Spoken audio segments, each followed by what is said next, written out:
وهي مركو waxaan jeclaan lahaa maadaama dad islaam aan ahay inta barnaamij ku galay inaan u yeero Sheikh Maxamed Xasan tooxow inuu ayada quraan ku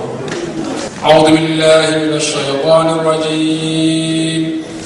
بسم الله الرحمن الرحيم والعصر إن الإنسان لفي خسر إلا الذين آمنوا وعملوا الصالحات وتواصوا بالحق وتواصوا بالصبر. وهي برنامج كنا عاوة قبل كعاوة دبرتكينه برنامج كان مثل ماذا نبتي أساس كيسي وحوك دعي وده صوماليا وعشان يتوه في مارس سنة كان عم كجر تاس أي عاوة هل كان كلها كان عم يسوي نمط وآبشوا أي تاعي صدر في أبريل لابد يكون يتوقع عن يسوي المجال لندن يعني كنت هاجر وهي أي كل واقعين تأتي بده هجري يعني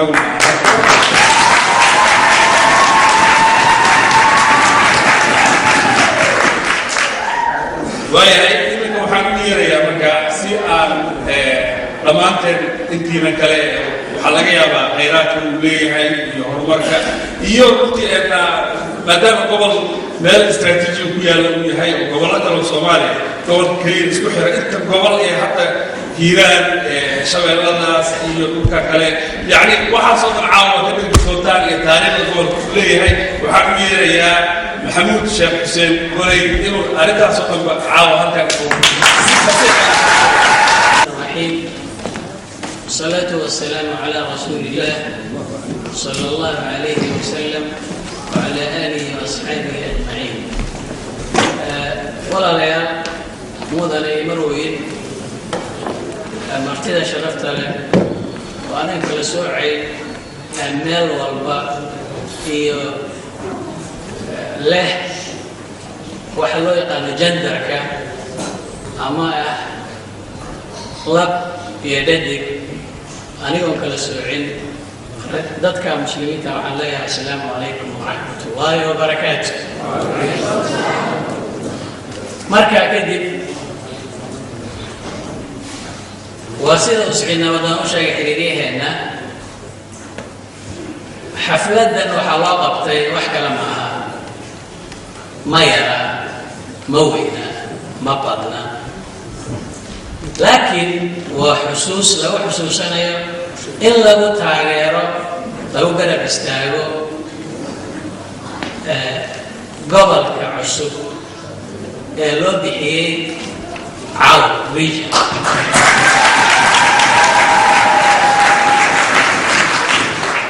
قبل كان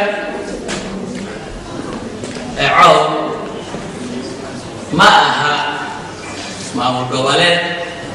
معها ستيت دولتنا معها وقبل لو يكانوا سيدة قبل لدي كلا سوماليا هذه أدور رئيسي لحدني سجالكي وحولم ذا انستيشنان وشرعان قبل لدي سيدها سوماليا برياس كبسنا هذه قبل بسي هاد نقص وبيرتي حق الدالة حكم ذي هاي سيدي يتوفي قبل الصومالية دولة سنترال كهما كده عيسى كجري شرعها قبل لمدو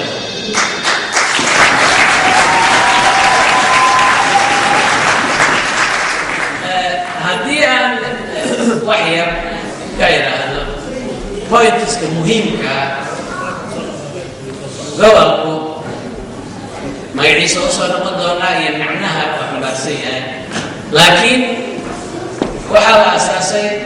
شان يتوانكي مارش أما مارسو لابد كوريا كوية توانكي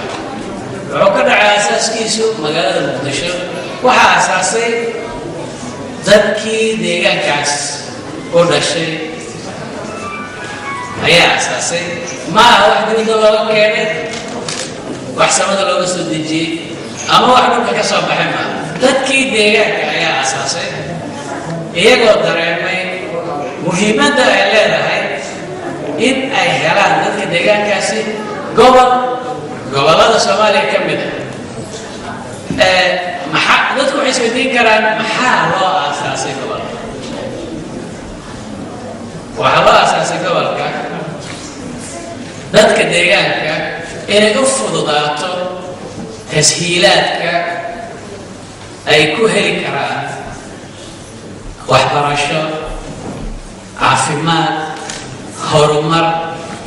dac walba nolosha sida ay u fududaan lahayd wax walba meel kasta oo la aadaba inay nolosha u fududaato sababtoo adduunyadu waxay taqaanaa centralizationka waxa la yidhaahdo in dadku ay ka gudbaan oo koox walba ama community walba ama deegaan kasta uu iskiis maamulkiisa u samaysto una dhawaato sida ay bulshada deegaankaas si fudud u gaari karaan sababtaas ayaa loo aasaasay gobolka Caawa taariikhdii la aasaasana waa sheegnay waxay isweydiin karaan dadku Caawa ma mudan yahay inuu gobolka deegaan ahaan dad ahaan dhaqaale ahaan way isweydiin karaan dadku laakiin waxaan leenahay gobolka Caawa waa gobol dadkiisu ay gobol ahaan astaahilaan 40 sano 50 sano ka hor inay gobol noqdaan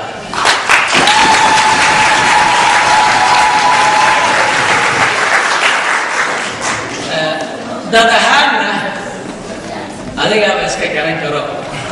oo adaaba iska garan karo halka uu ku yaal meesha uu ku yaal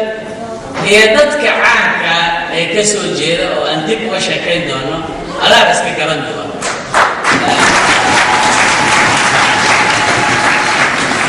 intaan ka gudbin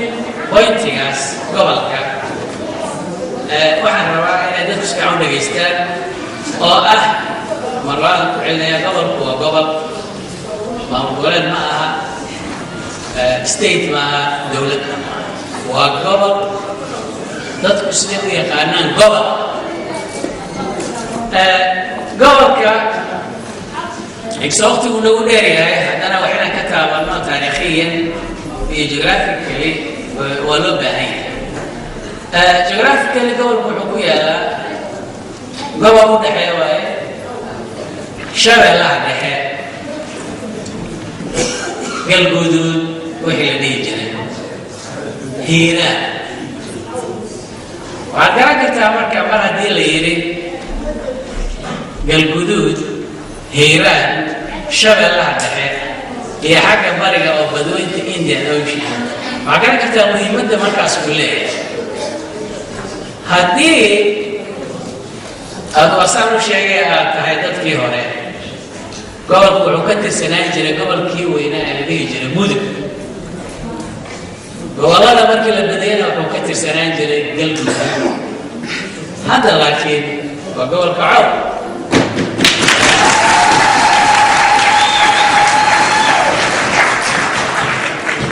marka intaas kaga gudubno waxaa la isweydiin karaa oo kale gobolkani horta muxuu uga duwan yahay gobollada kale maxay dadku isweydiin karaan maxaa gobol loogu magacaaba dadku beryahan waxay jeclaayeen maamul goboleed states waxaasay jeclaayeen maxaa kan uu gobol ku yahay so simple dhabarkayga waxaa ka muuqda maapka ama khariidada uu leeyahay gobolku waxaa sawir ku dhegan yahay meesha 3 nin saddexdaa nin waxay ka tirsanaan jireen ururkii la oran jiray ama la dhihi jiray SYL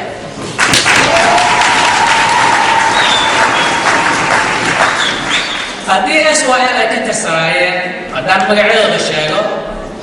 Cusmaan Geedi Raage Allah yarxamo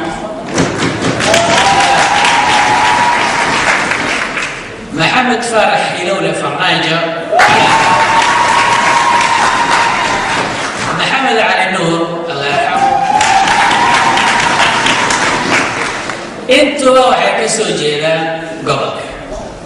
intuba gobolka Caawa ay ka soo jeedaan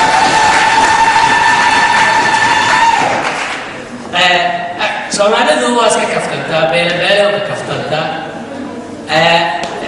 wax la xiiseeyana waxaa ugu xiisa badan waxa markaas socda marka dadku beriyaha waxay xiiseeyaan malaha beelaha haddii aan beelahaas fiirino 13 SYL beesha hawiye waxay ku leedahay 3 nin ee meeshan ku tilmaaman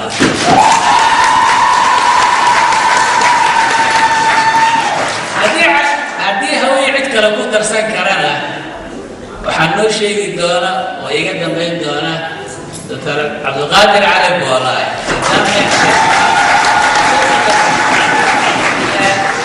marka gobolka Cawl waxa uu gobol u yahay oo soo gobol maamul goboleed u ahayn ama state u ahayn marabo inuu ka tago gobolka Cawl legendigii hore ee Soomaaliyeed inuu maamul goboleed noqonayo wuxuu sugayaa gobolka iyo dadkiisu waxay ka tirsan yihiin beelwooyin la yaqaan beesha unbay sugayaan beel kale sugi maayo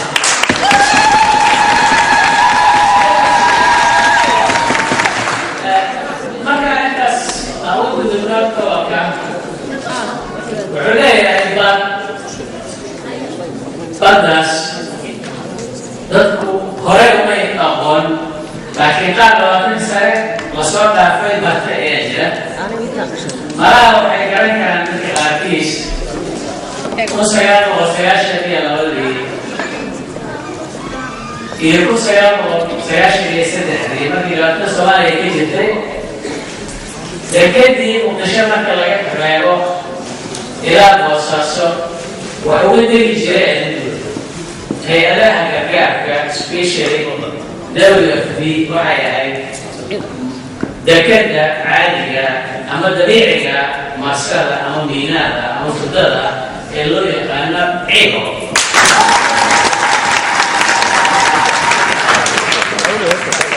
marka intaas laga tago dadku waxay isweydiin karaan su'aalo fara badan oo deegaanka ku saabsan waa gobol leh khayraad badeed mid bari xoolo iyo waxyaabo kale oo khayraada oo loo yaqaano waxaan dhulka hoostiisa ku jira kaas wuxuu kala mid yahay dadka iyo dhulka Soomaaliyeed meel kastoo ay joogaan waayo laga manfaacsan waxa hoosta ku jira laakiin haddana waa hubaal uu leeyahay marka intaas soo gudubno gobolka maamulkiisu gobol haddii la yiraahdo madaxweyne iyo ma iman karaan sida waagii hore la bartay hadda laakiin wax badan aysan jirin gobolku wuxuu leeyahay gobernatore marka gobernatoraha markaad maqashaad dareemi doontaa inuusan state ahayn wuxuu ka kooban yahay gobolkan 5 degmo oo degmo walba ay leedahay waxyaabaheeda u gaarka ee khusuusiyaadkeeda waxaan ugu horeysiinayaa degmada Galcad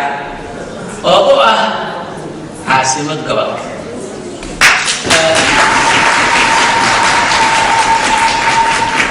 waxaa ku xiga degmada Galibaax oo waxaa ku xiga degmada Boodbood oo dad badan waxaa ku xiga gobolka hooyadiis oo ah Masagaweyn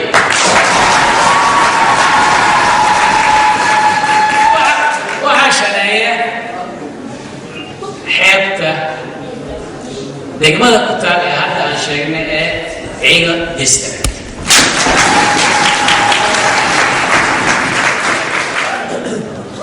waxyaabahaasoo aan soo sheegnay ma aha يعني واحد كيمد وحقوق كان ودوي هاي أو رنتي ضد كقار إلى يابيا مركب حتى لقى صوب بالله إلى هيران بقول 23 كيلومتر